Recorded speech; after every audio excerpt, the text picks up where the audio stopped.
Hello and welcome back to another video. Today I'm going to be showing you exactly how you can uninstall Roblox from the Microsoft Store. Now you might have been on the Microsoft Store yourself and headed over to your library and tried to uninstall Roblox but found that it's not actually working and it doesn't actually give you an option to remove it. So we can't actually remove it using the Microsoft Store, but we can uninstall it using our computer. So what we have to do is click the Windows button, and then from there we want to type in add or remove.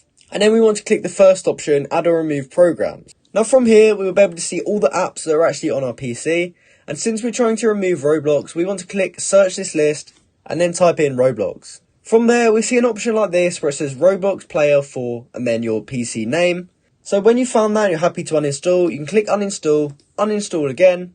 And then you just want to let it uninstall itself. And then once it's done, it will say it's been uninstalled. So that's exactly how you can uninstall Roblox in the Microsoft Store. I hope you found this video helpful, and if you did, please comment down below to say this video helped you out, like and subscribe for more content like this. Thanks for watching.